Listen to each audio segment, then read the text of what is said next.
everybody. This is herculespetix, founder, curator, docent, and gift shop employee of the herculespetix Academy of Comic Book Studies. Today we're going to be looking at Morlock 2001, number 1 through 3. This was an Atlas Seaboard comic published in 1975, and it's probably one of the weirdest comics Atlas Seaboard published. It was very odd, and probably the reason why it was so odd is because it was created and written, the first 2 issues at least, by Michael Fleischer. If you're not familiar with Michael Fleischer, he kind of was notorious in the 70s in the mainstream for being just kind of a very odd writer. His comics were actually better than your average, hack work at Marvel DC. He was mostly at DC, but his stuff had a very strange quality to it, very violent. His work on the Spectre, Spectre would do things like catch a villain and then turn him into wood and then put him through a bandsaw and chop him up into little bits, weird stuff like that. And he wrote Jonah Hex for a while, and Jonah Hex was very different than your run-of-the-mill kiddie comic. I mean, it was kind of mature, kind of adult for a DC comic. But this comic it's got Michael Fleischer written all over it. He kind of had this reputation as being kind of a cuckoo for Cocoa Puffs type guy. But I think, obviously, that's a point of contention. In fact, he sued Harlan Ellison in the Comics Journal for saying that he was bugfuck crazy in an interview. And Harlan Ellison meant it as a compliment. He was like, yeah, I love this guy's work. It's nuts. This guy's bugfuck crazy. And Michael Fleischer took it literally, and it was this huge lawsuit. And pretty much after that, this is probably the late 70s, he did some stuff for Marvel, did some stuff at DC again, but pretty soon he was out of the comics field. By the mid-80s, I think he wasn't writing much anymore. So let's start off with the first issue here. The credits say Milgram and Giordano for the cover art. It turns out, I found this out, and a lot of the tidbits of information that I will reveal to you in this episode are from John B. Cook's excellent magazine, Comic Book Artist. Number 16 was the special Atlas issue. If you're a fan of Atlas Seaboard like I am, you have to buy this issue. I think it's still available as a back issue from Tomorrow's, and it is an invaluable resource, especially if you love Atlas like I do. So according to that article they interviewed Al Milgrom. Al Milgrom penciled and inked this cover, and then I guess they didn't like it, and they had Dick Giordano redraw the whole thing. But still, it's the same design as Milgrom did. You can even tell by the body language here of Morlock, kind of a weird. Al Milgrom was kind of known for that. And it's just kind of awkward stance he has here. But that's so Dick Giordano. It actually looks really nice to me, that woman's face. So they credited Milgrom because basically he did the layouts. So this comic is a strange combination of 1984 by George Orwell and Man-Thing and a superhero comic and Fahrenheit 451. It's a very strange concept. Basically, it's 2001. A totalitarian regime holds the people in an iron grip. And this is the setting which will lead to the coming of Morlock. Script Michael Fleischer, pencils Alan Milgrom, inks Jack Abel. Alan Milgrom came into the industry right around this time, and he was a penciler inker. Nobody seemed to like his artwork. It wasn't very good. He never drew that well. So within a few years, he pivoted and became a comic book editor, pretty successful for decades. He was an editor at Marvel. But he started out as just an artist. And his stuff's kind of wonky and kind of interesting, I gotta say. But not very good. He's not a great craftsman. Inks by Jack Abel. I've talked about Jack Abel before. I gotta say, after reading these guys, I'm starting to have this weird affection for Jack Gable, where he's not a very good inker, but he's kind of weird. His inking sometimes is really awesome. Like, it's because it's so bizarre. Almost like how some of the crude art in those 50s Atlas EC comics almost makes them better because it's all wonky and weird. Some of these panels I really like, and not because they're great art, but just because they're pretty nutty, as you can see on this splash page. So we start off in a greenhouse on the outskirts of a city. We see this scientist, and he's been working on these like plant hybrid mutated plants.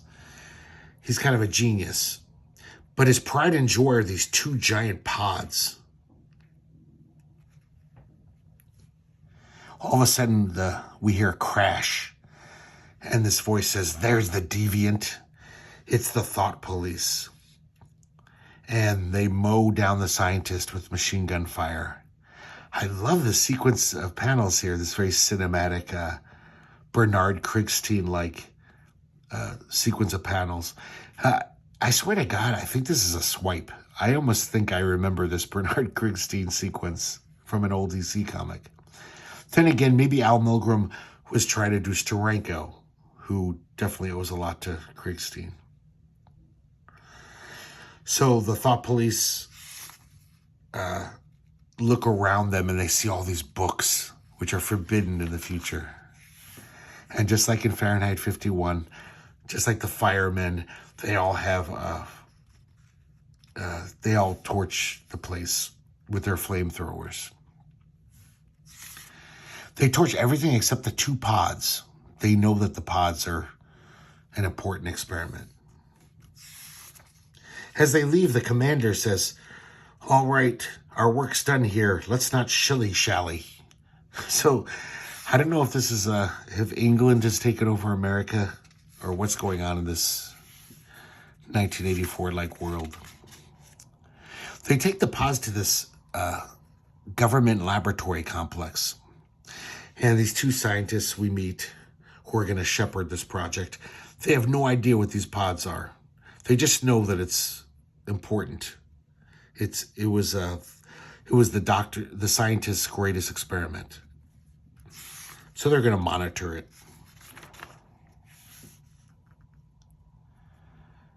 Look at some of this Al Milgrom art. Look at this weird pose of this guy sticking out his butt, and his feet and calves look humongous. That's just bad art. Al Milgrom he's not a very good artist. But he does some interesting, weird stuff in here that makes it better than, your average workaday comic book artist. So after weeks of observation, the younger scientist runs into the head scientist's office and says, "You got to come here. Look, you got to check this out." And then the head scientist here looks very much like a bad Graham Ingalls drawing. And so one of the pods has opened, and we see a human inside, like a pea in a pod. And this is Morlock. This is such an odd panel for a mainstream comic. Something about this just very weird and kind of great.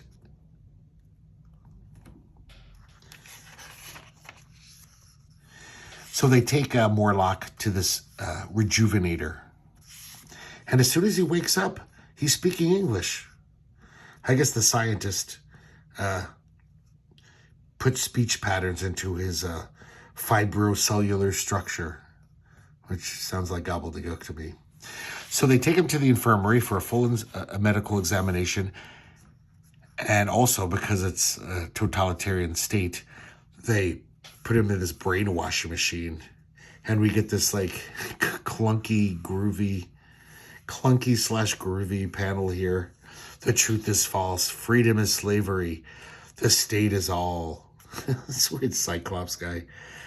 That's just kooky to me. Very 70s.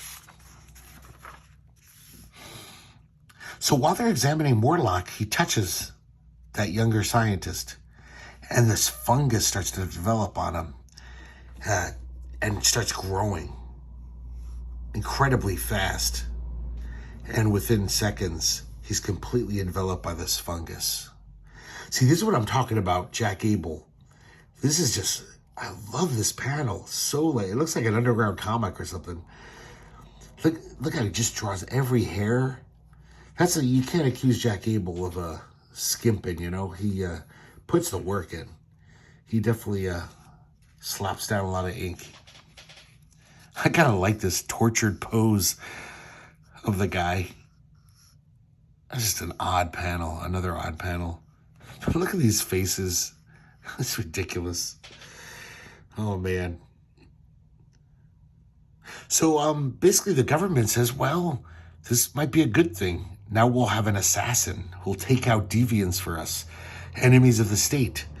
And basically that head scientist starts taking Morlock out on field missions, pointing out people that the government wants to be killed.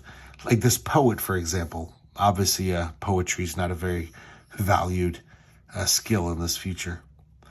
And Morlock has reservations, but he does it. He doesn't know any better. And he kills this poet, covers him in the fungus.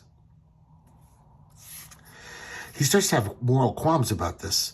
He says he confronts his superiors and says, guys, I don't want to do this anymore. It makes me feel wrong, like I'm sick inside. And they basically just say, you better shut up and follow the dictates of the state. You got to remain loyal. And one of the other scientists says, we got to keep an eye on this guy. So one day Morlock's in the park feeding the pigeons, and this beautiful woman comes up and befriends him. She seems very nice and sweet. And they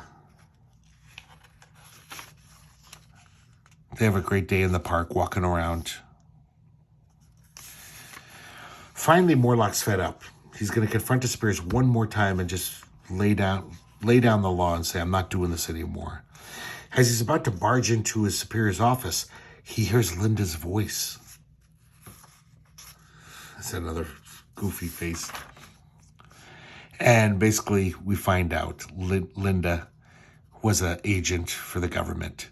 They sent her to befriend Morlock and keep an eye on him and try to sway him to stay loyal to the government. So Morlock barges in. He's furious. This is the first time he's felt anger.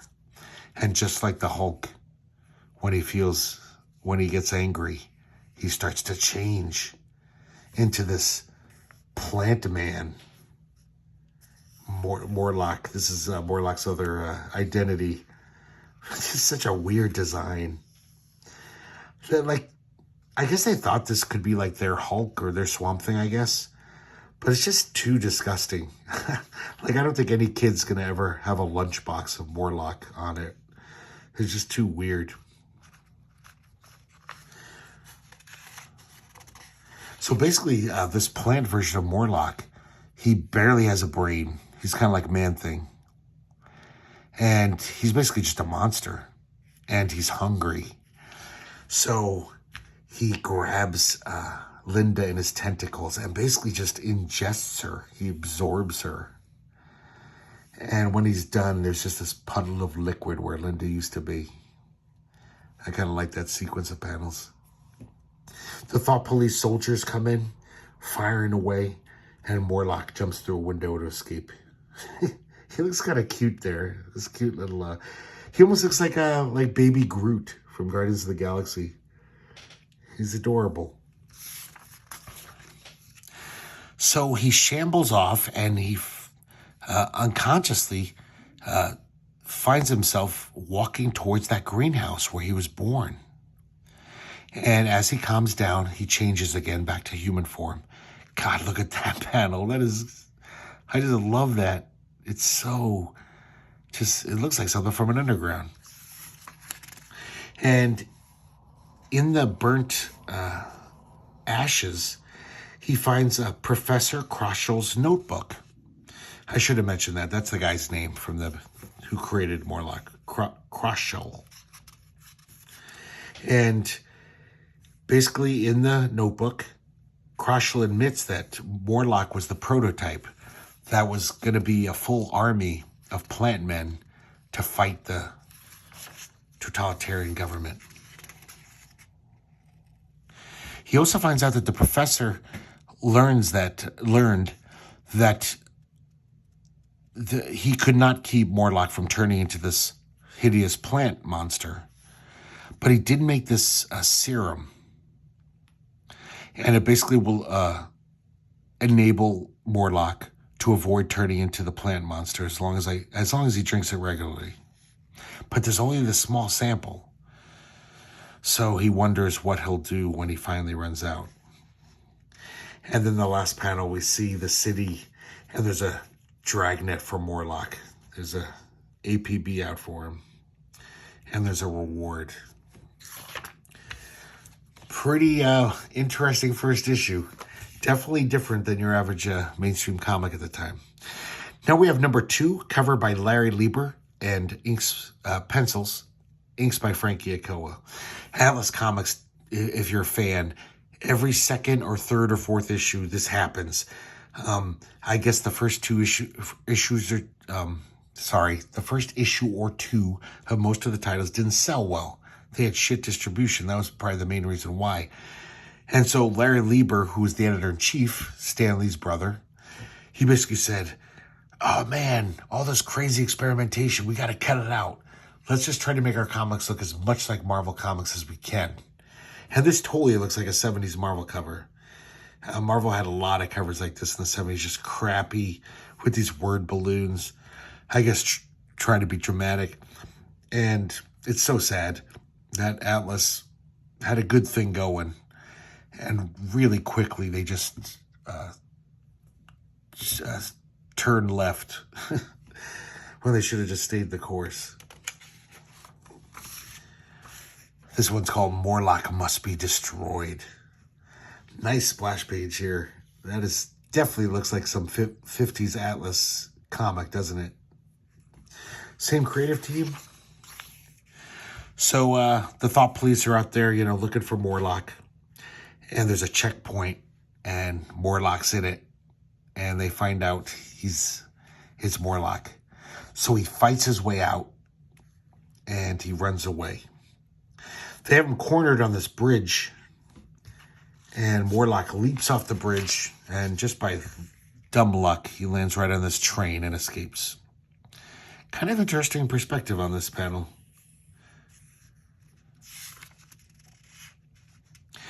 So he climbs into one of the cars on the train, and he falls asleep. When he wakes up, this is so crazy.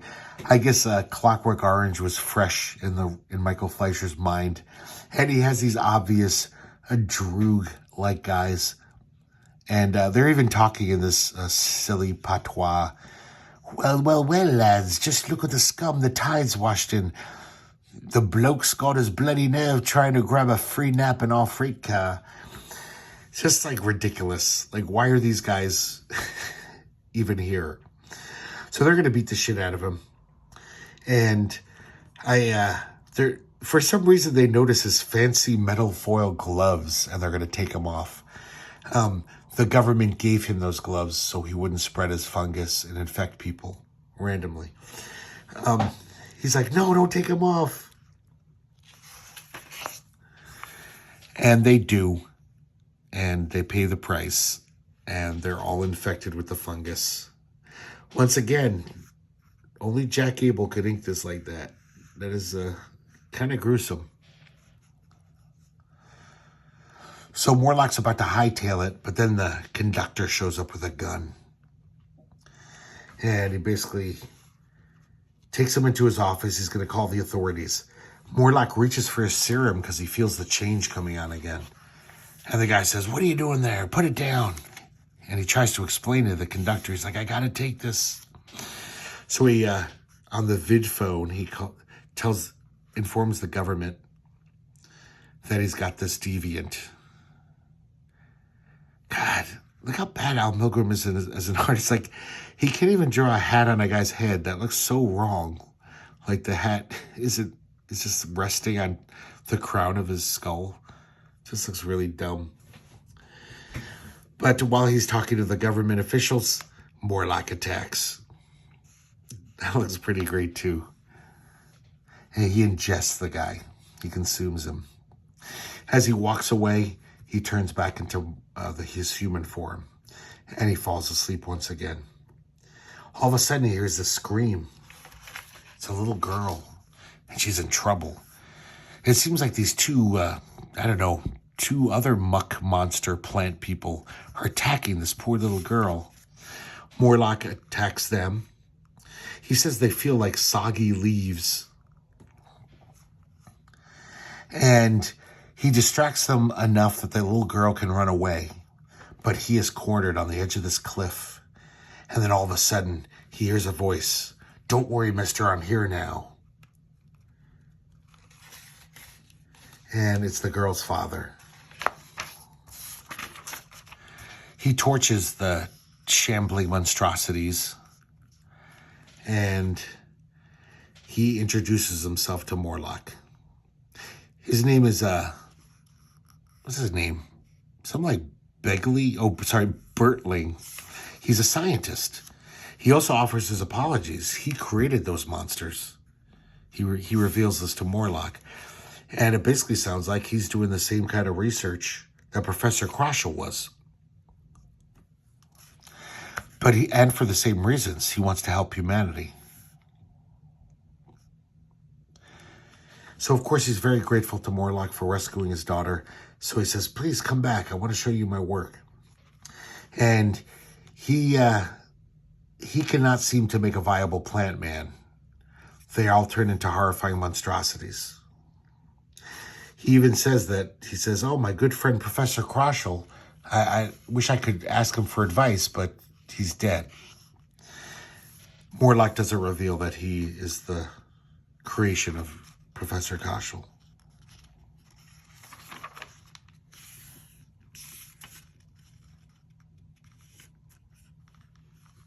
So meanwhile, back at that train, the thought police find the three droogs covered in the fungus.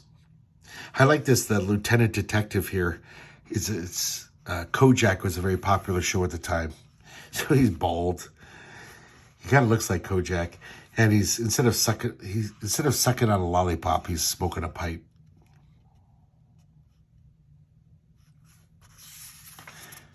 Jack Abel, whenever he inks someone, it seems like it gives it the stiffness of a early Paul Galassi comic. Some of these panels I'd almost think are badly inked Paul Galassi.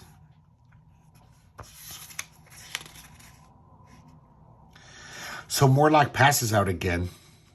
Morlock's a narcoleptic. And while he's asleep, Bertling turns on the TV and finds out that Morlock is a fugitive and there's a huge reward for his capture. So he has this ethical dilemma. It's kind of a weird sequence of panels here. He basically the reward money would allow him to get his daughter an operation to cure her blindness. And also the fact that he is a very dangerous creature when he turns into plant form. So Bertling kind of convinces himself that, yes, I should do this. He wakes up Morlock with a gun in his face. He says, "Get inside this shed. I'm going to keep you here until the thought police arrive." He puts his bolt on the door and walks away. He doesn't realize it, but his daughter goes up to the door and she, whispers through the door. She says, "I'm going to set you free, Morlock." And then, of course, right then, Morlock starts changing. He feels the change coming on. He's like, "Stay out of here, Karen. Keep away from me." But she doesn't listen. She opens the door. Look at this, how creepy that is.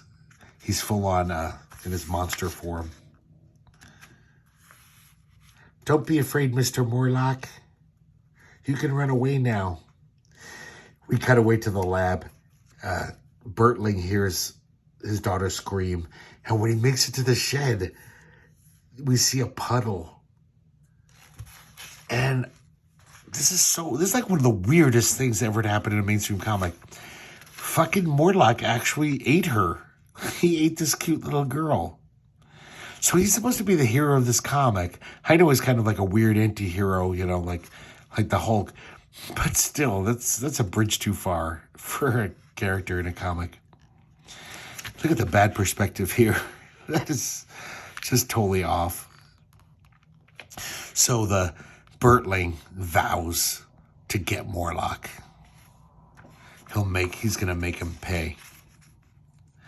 So meanwhile, Morlock has ran off once again and turned back to his human form. He looks like Granny Goodness here. Look at that. How weird that is. The horrible thing is that he can remember everything he does as a plant monster. So he remembers killing that little girl. He's almost out of serum. And as he walks off into the sunset, he's like, shit, what the hell am I going to do?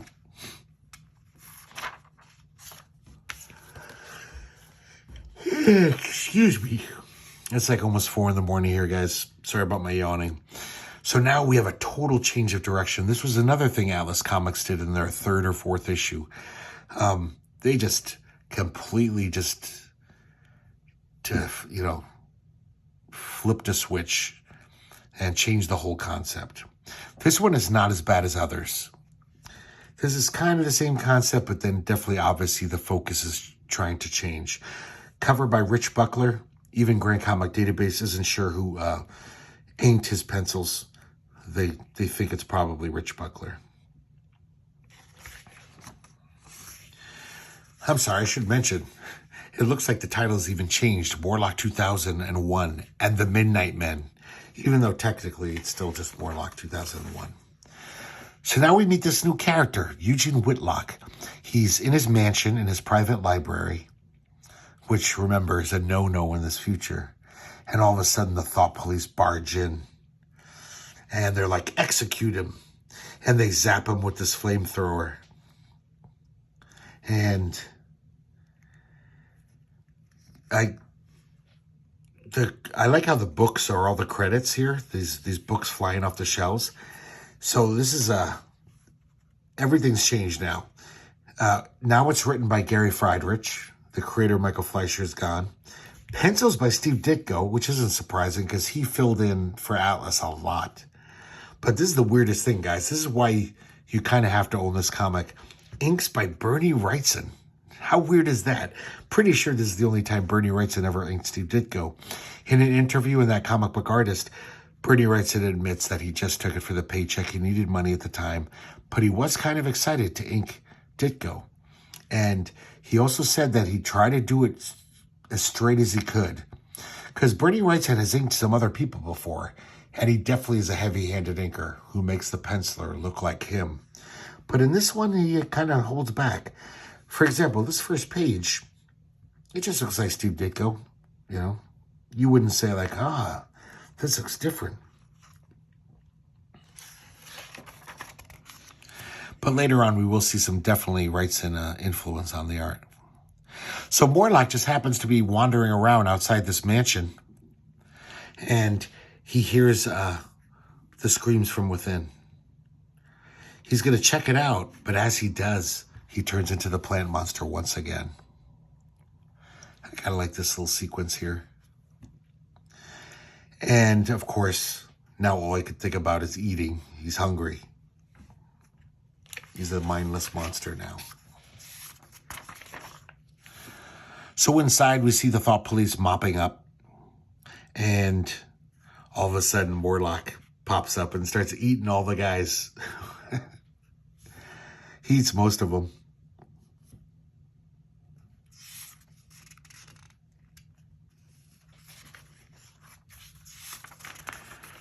Even though it's very subtle, the Wrightson inks are Definitely working on Ditko, I think. It makes it look a little snazzier. Here we really see the Wrightson, though.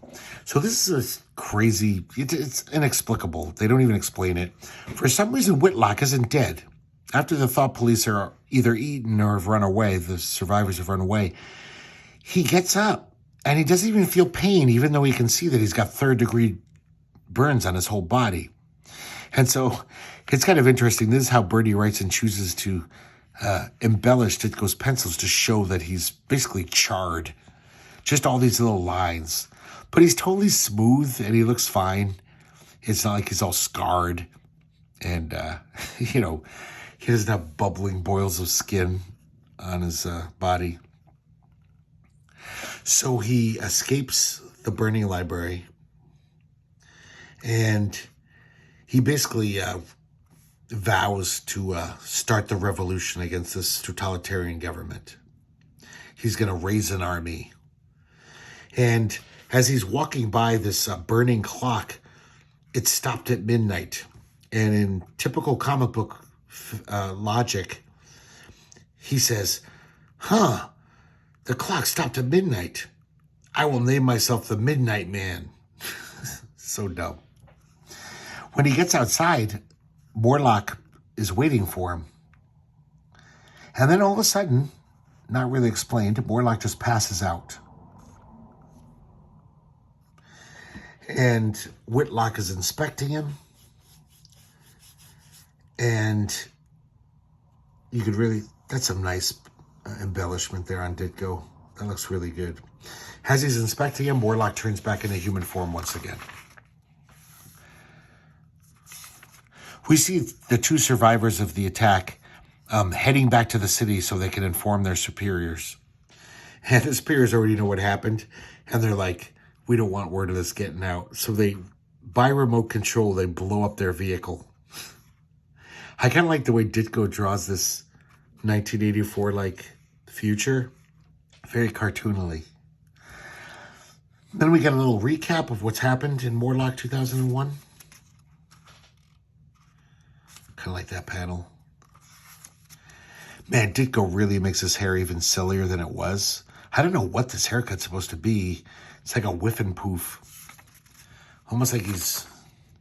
Well, it's not like Tintin. It's like Oblio from The Point. It's a very odd hairstyle. So Whitlock drags the unconscious Morlock from the burning building before it explodes. I guess he's got some underground passage on his property. And he takes Morlock down there. I wouldn't necessarily say that's Wrightson, but it doesn't look like Ditko. So Wrightson is definitely adding a nice little polish to these pencils. It turns out it's the old New York City subway system. There's even a train that I guess the rebels operate. I guess there's already rebels down there. And Morlock is befriended by this one woman. She tries to answer his questions, because remember, he's a babe in the woods. He's new to this world, doesn't really know what's going on. Meanwhile, Whitlock is rousing up his troops, riling up his troops, and he shows off his new Midnight Man costume. Pretty dopey with the two M's there. There you can see the Wrightson. That's a great panel. And he says, we shall become a revolutionary army, an army called the Midnight Men. Hence the new title. So he basically talks to Morlock, says, we really need you for this revolution.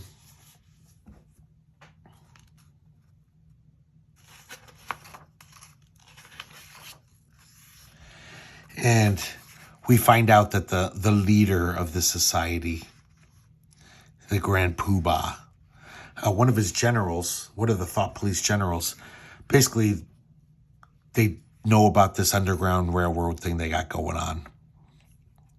And the generals already sent troops down there to mop up these rebels. And so back in the underground complex, the alarm klaxon sounds and the thought police come barging in. And it's a full-on battle. And right then, Morlock starts turning into the plant being again. And guys, if you thought this comic was weird, this last page is fucking nuts. So he turns into Morlock. And Midnight Man basically says, I can do nothing for you. Your antidote serum is exhausted. And without time, I'm totally helpless to keep you from changing. So I'm gonna help you out by putting your suffering to an end. And he pulls out a gun and kills Morlock. This is the end of Morlock, but I cannot allow it to be the end of the Midnight Men. So he runs out to the battle. He orders all of his men to retreat to Sector 2. But it's too late. They're in the midst of this battle. And so he pulls out this remote control switch. And I guess he's going to self-destruct the whole compound. And he basically just says, with the pressing of this button, all hope for free-thinking mankind is ended. Yet, better death than slavery on the surface. And he clicks the button. The end of Morlock and the Midnight Man? Don't bet your last 2 bits on it. Spend it on the next ish and find out for yourself. What a weird way to even end a normal issue. But this is the last issue of Morlock. It was canceled after this. But just so nuts that they kill off the main character. And then this new secondary main character, he's going to blow up. I can't even imagine how they explain their way out of this, extricate themselves. But I got to say, didn't see it coming at all. Pretty damn interesting, just by how unexpected it is. So there you go, guys. Morlock 2001, number 1 through 3. Highly recommended, especially if you're an Atlas Seaboard fan. I think this is one of the comics you could hand to someone who's like, what's up with those Atlas Seaboard comics?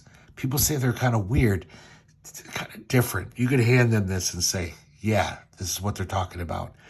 These are pretty wonky, but of course I love them, and I always will. So I hope you guys enjoyed looking at them, and I hope to see you next time here at the Herculespetix Academy of Comic Book Studies.